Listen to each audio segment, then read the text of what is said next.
The missing ledger. I never thought a book could ruin my life.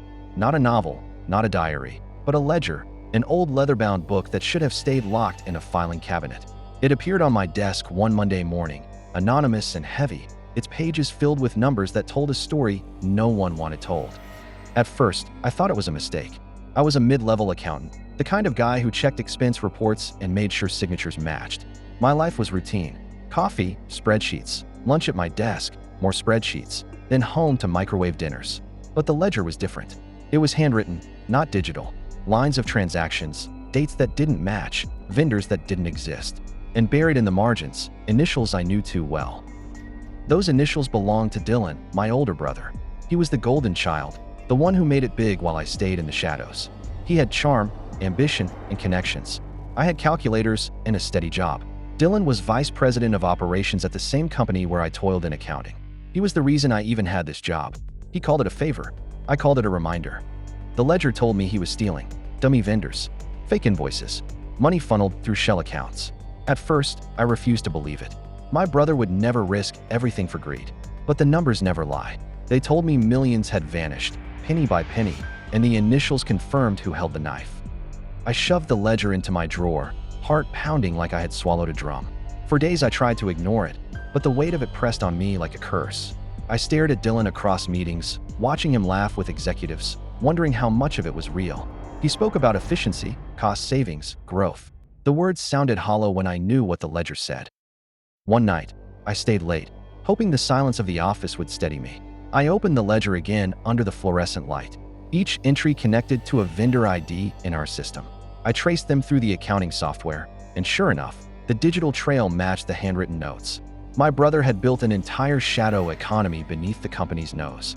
The next morning, Dylan stopped by my cubicle. He never did that. He leaned on the wall, smiling like always. He said he heard I had been working late. He asked if everything was okay. His tone was casual, but his eyes flicked to the drawer where the ledger sat. My blood ran cold. I lied and said I was catching up on reports. He nodded slowly, as if he already knew the truth. He clapped my shoulder and told me to take care of myself. Then he walked away, leaving the smell of his cologne and a cloud of suspicion behind. I thought about destroying the ledger, burning it, shredding it, erasing the evidence. If I pretended I never saw it, maybe my life could stay intact. But every time I opened my bank app and saw my tiny savings, every time I remembered the layoffs Dylan had justified, I felt sick. People lost their jobs while he padded his offshore accounts. My silence would make me complicit. Maya, my wife, noticed my distance. She asked why I sat at the kitchen table every night staring at nothing. I told her work was stressful. She reached across the table and said we would get through it. Her faith in me was heavier than the ledger itself. I knew I couldn't let her down. I contacted Mira, an old college friend who worked as a forensic auditor. I invited her for coffee, slid a photocopied page across the table, and asked her to look. Her eyes scanned the numbers, and her brow furrowed. She said, "This is not sloppy bookkeeping. This is deliberate." She asked where I got it. I told her it was better she didn't know yet.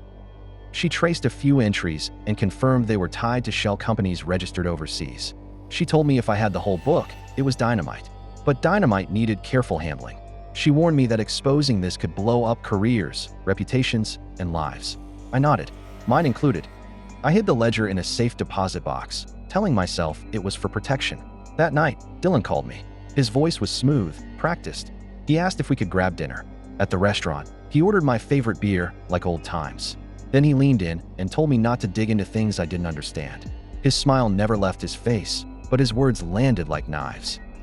He said some stones are better left unturned. He said family loyalty was worth more than numbers. He raised his glass, and I clinked mine out of habit. My hands shook. That night, I told Maya the truth. I showed her the photocopies, explained Dylan's role, confessed my fear. She listened quietly, then said, "You already know what you have to do." The next day, I confronted Dylan in his office. He closed the blinds, shut the door, and dropped the smile. He said he had built something bigger than me, bigger than the company. He said he took risks so that one day we would never have to worry about money again. He told me to keep quiet, to take a cut, to stand by him like a brother should. I felt rage burn through me. People were struggling, losing their homes, while he lined his pockets. I told him I couldn't be part of it. His eyes hardened. He said if I brought him down, I would go down too. He said the ledger tied me to him because I was the one who handled the reports. My fingerprints were all over the numbers. That night, Mira called with news. She said she found recordings of Dylan bragging at a private event. He told investors he had found a way to bleed the company without them noticing. He called it creative strategy. She sent me the audio. Hearing his voice boast about fraud shattered any last hope I had that he could be redeemed. I decided to act. Mira connected me with a federal investigator named Carrington. He met me in a quiet diner, sliding into the booth with a badge tucked just far enough for me to see. He told me the ledger was gold, but it wasn't enough. He needed a live confession, something undeniable. Together, we built a plan. Dylan was scheduled to meet a supposed investor at a hotel downtown. Carrington arranged for me to be there with a hidden recorder. My job was simple: get Dylan to admit what he was doing. My hands shook just thinking about it.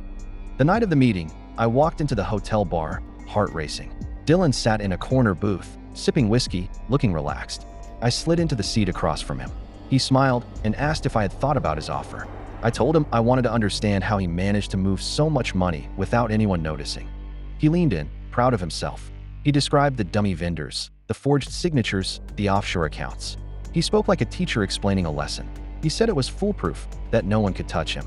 I nodded, pretending to admire his brilliance, while the recorder captured every word. When Carrington and his team walked in, Dylan's smile faltered. They asked him to come with them. His face shifted through disbelief, anger, and finally fear. He looked at me, betrayal etched across his features. He said, "You are my brother." I said, "You left me no choice." The weeks that followed were a blur. Investigators poured through the ledger, matched it with digital records, interviewed employees. Dylan was charged with fraud, embezzlement, conspiracy. The company tried to distance itself, claiming ignorance, but the damage was done. Stocks dropped, executives resigned. My brother's empire collapsed overnight. At home, I tried to pick up the pieces. Maya held me when the guilt consumed me. I felt like I had destroyed my family, even though Dylan had done that himself. My parents stopped speaking to me, calling me a traitor. Friends whispered about how I had turned on my own blood. But slowly, truth gave me peace. Mira told me I had saved the company from total collapse. Carrington said my courage had prevented thousands from losing their jobs. I started to believe that maybe doing the right thing had been worth the cost. Dylan called from jail one afternoon. His voice was smaller than I remembered. He said he thought he could fix it, that he never meant for it to go so far. I told him I hoped he would find a way to make peace with himself. He hung up without saying goodbye. The cafe across the street from the courthouse became my refuge. I sat by the window, sipping coffee, watching people go about their lives. I thought about the ledger, how it had started as a curse but ended as a weapon of truth. I thought about the weight of family, loyalty, and betrayal. Maya joined me one morning, sliding into the seat across from me. She said we are still here. She said the bills are paid, the lights are on, and we are together. Her words were simple, but they meant everything. The missing ledger was no longer missing. It was evidence, locked away in a government archive. But for me, it was more than paper.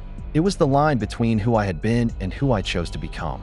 I learned that silence is its own kind of crime. That loyalty without honesty is a trap. That sometimes the person you need to save is yourself, even if it means losing the person you love. The ledger broke my family, but it also freed me.